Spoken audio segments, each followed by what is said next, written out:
They RTV app వార్తల్ని క్షణాల్లో చదివే అవకాశం ఉంటుంది. ఒక న్యూస్ పేపర్, ఒక టెలివిజన్ ఛానల్ మీ చేతుల్లో ఎప్పుడూ ఉంటాయి. Welcome to RTV. నెల్లూరు టపాతోపు వద్ద గత 2 రోజుల కిందట జరిగిన రాష్ట్ర హిజ్రాల సంఘ నాయకురాలిని హాసినిని హత్య కుట్ర తిరుపతిలోనే జరిగినట్లు పోలీసు విచారణలు అయితే తేలింది. హాసిని కదలికలపై నిఘా పెట్టి ఒక పథకం ప్రకారము ఆమెని టపాతోపు వద్ద హత్య చేసినట్లు పోలీసులు విచారణలో తేలింది.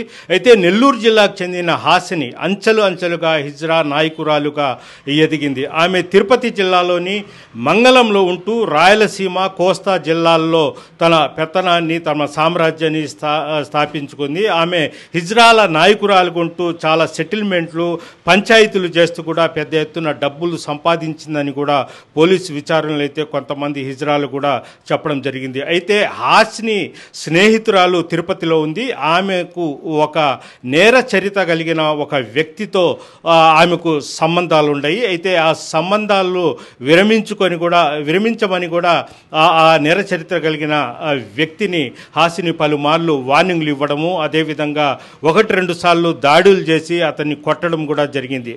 అయితే దీంతో ఆ నేర చరిత్ర కలిగిన వ్యక్తి హాసినిని ఎట్టయినా చంపాలని ఒక పథకం పన్నడం జరిగింది. అయితే హాసినిని ఎక్కడికి వెళ్తా ఉంది, అతని కదలికలను కూడా పసిగడతా వచ్చాడు.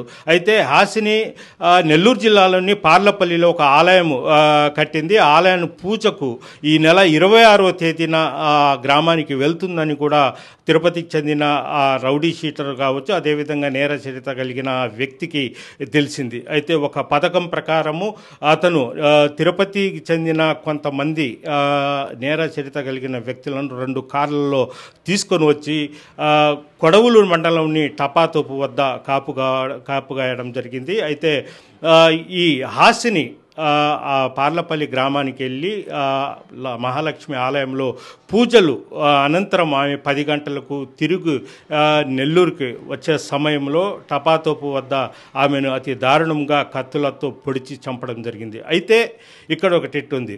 అయితే ప్రధానముగా ఆమె రావడము పోవడం మొత్తము ఆమె హాసినికి సంబంధించిన డ్రైవరే సమాచారం అందించి ఉంటాడని కూడా పోలీసులు అయితే నమ్ముతున్నారు. అయితే ప్రస్తుతము ఆ హాసిని డ్రైవర్ కూడా పరారై ఉన్నాడు. హాసిని వద్ద కొంత వంటి మీద హత్యకు గురి అయ్యే సమయంలో వంటి మీద కొంత నగదు కూడా ఉంది. ఆ నగదు కూడా వీళ్ళు దోచుకొని వెళ్ళినట్లు మనకు సమాచారం అవుతుంది. అయితే తిరుపతికి చెందిన నేర చరిత్ర కలిగిన వాళ్లకు, అదేవిధంగా నెల్లూరు చెందిన కొంత రౌడీ షీటర్లకు ఏమైనా సంబంధం ఉందా లేదా అనే దాని మీద కూడా పోలీసులు అయితే విచారిస్తున్నారు. ఇప్పటికే 7 మందిని పోలీసులు క్షుణ్ణంగా విచారిస్తున్నారు. అయితే కొంతమంది దొరకాల్సిన వాళ్ళు ఉన్నారు. అయితే కీలక వ్యక్తి ఈ పాటికే పోలీసులకు చిక్కినట్లు మనకైతే సమాచారం అయితే తెలుస్తూ ఉంది.